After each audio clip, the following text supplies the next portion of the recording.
Hey guys, welcome back. The game of throwing the dimwit Duke of Montecito under the bus by his wife and her mouthpiece, Omid Scobie, continues. Omid dropped an article today via Yahoo claiming that the controversial title for Harry's autobiography was his own choice and that Harry has not changed the manuscript since the passing of the Queen. Scobie, who is known as the Moaning Markle's mouthpiece and a cheerleader for the ex-royal rejects, says that the punchy choice of title for his book was, and I quote, made by Prince Harry early on in the process, end quote.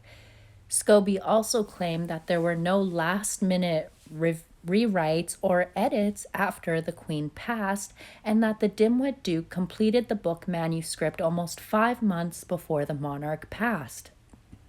Scobie writes that Harry's choice of the title Spare reflected on how he is finally owning the term after a lifetime of being called it. He says the purpose of the spare is to be the resident scapegoat to protect the crown and higher ranking family members, adding that it would be interesting to see how Prince Harry's memoir covers such alleged moments.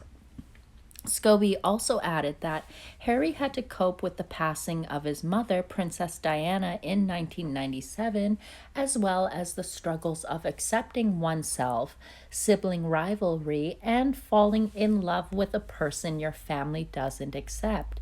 However, Scobie insisted that Harry will not be trashing his family with his book and instead will be allegedly offering a more sympathetic look at the realities of the royal family near impossible existence.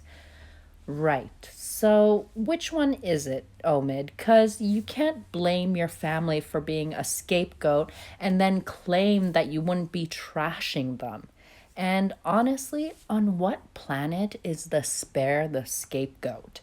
It seems to me that even Omid Scobie's recollections vary, especially when it comes to the royal family not accepting the ex-cable TV mattress actress.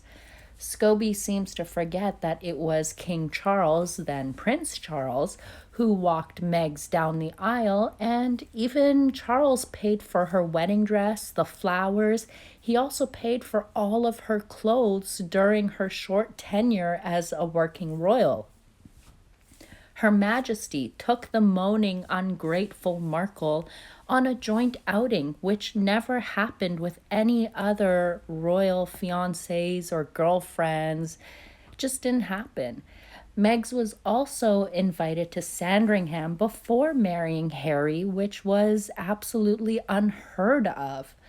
I don't know if the plastic is melting Scobie's brain because he seems to forget what he wrote in Funding Freebies in regards to Harry and Meghan's Megxit deal, and that a 12-month period had been promised to Harry earlier in the year, and that their conversations was also a reminder that should he and Meghan ever want to return to their roles, they were always welcome. But now, I guess poor victim Megs was a person who was never accepted. Again, they're trying to rewrite history. I guess the three dim musketeers don't realize that the internet exists and that anyone with a couple functioning brain cells can do a quick search and find their previous claims, which don't match what they are peddling today.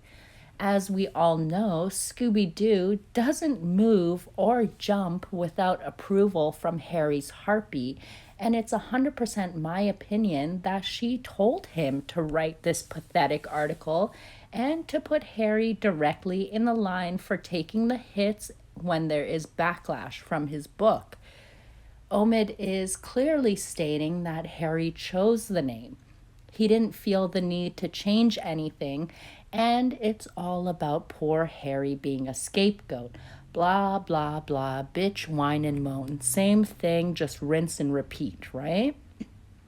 A life of privilege has turned into one endless whine-a-thon, and to be quite honest, the dimwit Duke should have called his book Victim instead of Spare.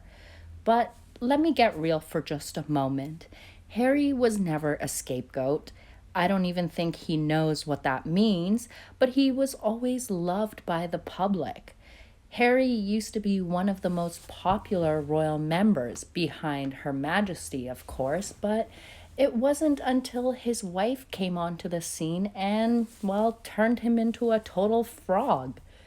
The fact that those two would lie and lecture the public on multiple topics and tell people how to live their lives, all while refusing to apply the same anecdotes to their own lives, irritated the public. And not to mention the multiple mistruths they have told. At the end of the day, it's the dimwit Duke that should be ashamed of himself. He was born into the life of privilege and he's never ever satisfied. He's 38 years old with two alleged phantom children, and he's still consumed by envy. He's jealous of his brother, he's entitled, and he's a miserable git who will never find peace within himself.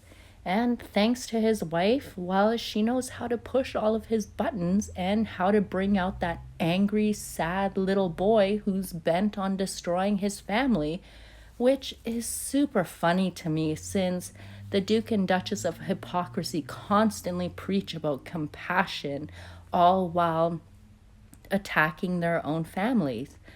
Actually, no, scratch that, because it's just Harry's family that constantly gets raked over the coals. Nothing ever gets said about Doria or Meghan's family, or the media doesn't even bring up why Doria was missing out of Meghan's life. Nothing ever gets said about her side, but they constantly attack his family.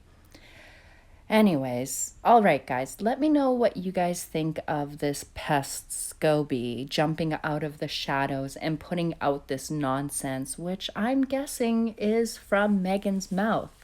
I can't wait to read all of your comments, and I'll catch you in the next one, guys. Take care. Bye.